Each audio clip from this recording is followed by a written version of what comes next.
बिहार के मुंगेर की रहने वाली एक लड़की 1 अप्रैल 2026 को बालिग हुई और जैसे ही वो बालिग होती है वो बिना देर किए सबसे पहले राष्ट्रपति, राज्यपाल और पटना हाईकोर्ट को एक पत्र लिखती है। लेकिन उसके द्वारा लिखा गया ये खत कोई आम खत नहीं था, बल्कि ये एक ऐसा खत था जिसमें उसने अपनी ही जिंदगी से जुड़ा एक ऐसा सच बताया जिसे सुनने के बाद अब हर किसी के मन में सिर्फ एक ही सवाल उठ रहा है कि क्या वाकई में किसी निर्दोष को उम्र कैद की सजा हो सकती है। क्योंकि कानून में तो यही कहा जाता है कि 100 गुनेगार छूट जाए लेकिन एक भी निर्दोष को सजा नहीं होनी चाहिए। लेकिन लड़की ने जो खत लिखा है उसमें ये बात गलत साबित होती हुई दिखाई दे रही है। खबरों की माने तो अपने पत्र में लड़की लिखती है कि जब उसकी उम्र कम थी तब उसे जानबूझकर एक पीड़िता बनाया गया, एक कहानी बनाई गई, एक केस तैयार किया गया और उस केस में एक ऐसे लड़के को फंसाया गया जिसे वो जानती तक नहीं थी। नहीं, बिल्कुल नहीं, उसको तुम जानते तक नहीं थे, कौन है नहीं है तो कुछ नहीं पता है उसके बारे में। उस लड़के को आरोपी बनाया गया और उसके बाद अदालत ने उसे उम्र कैद की सजा सुना दी। अब आप सिर्फ सोच कर देखिए कि एक इंसान जिसकी जिंदगी अभी शुरू भी नहीं हुई थी, जिसके पूरे सपने अधूरे थे, वो अचानक एक ऐसे केस में फंस जाता है जिसकी वजह से अब उसकी पूरी जिंदगी जेल में बीतेगी। सिर्फ सोच कर देखिए कि उस व्यक्ति पर क्या बीत रही होगी। लेकिन अब इस केस में पीड़िता सामने आकर कह रही है कि उसके साथ कुछ भी नहीं हुआ था, बल्कि जो केस दायर किया गया था वो पूरी तरह से झूठा था, बेकसूर है, उसके साथ गलत हुआ है।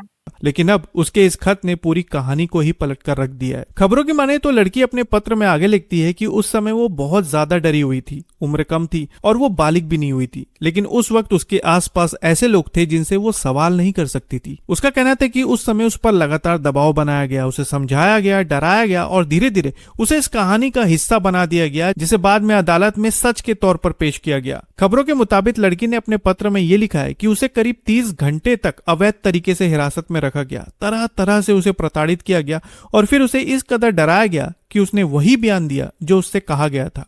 उसका कहना था कि उस समय सीआरपीसी की धारा 164 के तहत उसका बयान दर्ज हुआ और आप जानते ही हैं कि धारा 164 का बयान अदालत में सबसे मजबूत माना जाता है और यही वो मोड़ था जहां एक झूठ सच बन गया। लेकिन इस पूरी घटना का सबसे बड़ा सवाल यह है कि आखिरकार ये खेल किसका था, किसने पूरी प्लानिंग की, वो कौन लोग थे और सबसे बड़ी बात, ये सब क्यों किया गया। तो खबरों की माने तो इसके जवाब में लड़की ने अपने पत्र में लिखा है कि ये सब पैसों के लिए किया गया था ताकि सरकार से मिलने वाला मुआवजा हासिल किया जा सके। और सबसे चौंकाने वाली बात यह थी कि उस समय मुआवजे के तौर पर लड़की के परिवार वालों को करीब 4 लाख रुपए मिले थे। उसका कहना था कि ये पूरी साजिश उसके माता पिता और कुछ करीबियों ने मिलकर रची थी। लेकिन अब जब वो बालिग हो चुकी है तो उसे एहसास है कि जो कुछ भी हुआ था वो गलत था और इसी वजह से अब वो इन पैसों को सरकार को वापस करना चाहती है। हाँ, हम करना चाहते हैं वापस, हमको नहीं चाहिए वो 4 लाख रुपए।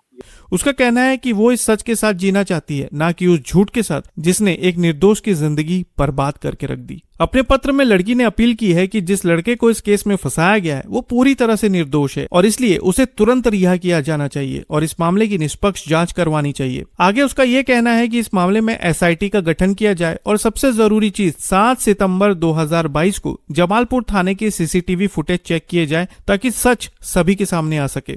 लड़की का कहना है कि अब वो बालिग हो चुकी है और अब उस पर किसी का दबाव नहीं है और इसी वजह से बिना डर के वो अपनी बात कह रही है कि जो कुछ भी हुआ था वो सब झूठ था। लेकिन देखा जाए तो इस मामले का सबसे बड़ा और सबसे डरावना पहलू यह है कि अगर लड़की के द्वारा कही गई ये सारी बातें सच साबित होती हैं तो इसका मतलब यह है कि एक निर्दोष इंसान सालों से एक ऐसे अपराध की सजा काट रहा है जो उसने किया ही नहीं। और यही से एक सबसे बड़ा सवाल खड़ा हो जाता है कि अगर कानून का इस्तेमाल गलत तरीके से किया जाए, अगर जांच सही तरीके से ना हो और अगर बयान दबाव में लिए जाएं तो किसी की भी जिंदगी बर्बाद हो सकती है। और शायद ऐसा पहली बार नहीं हुआ है। ऐसे कई मामले सामने आते हैं जहां झूठा केस लगाकर लोगों को फंसा दिया जाता है और फिर उनकी पूरी जिंदगी कोर्ट कचहरी और जेल के बीच गुजर जाती है। लेकिन इतना तो आप भी जानते हैं कि एक बार अगर किसी पर आरोप लग जाए तो समाज भी उसे उसी नजर से देखने लगता है, चाहे सच कुछ भी हो। लेकिन जब तक सच्चाई बाहर आती है तब तक बहुत देर हो चुकी होती है। इसलिए ऐसे मामले में सबसे जरूरी है निष्पक्ष जांच। हर सबूत की सही पड़ताल होनी चाहिए और बिना किसी दबाव के बयान लिया जाना चाहिए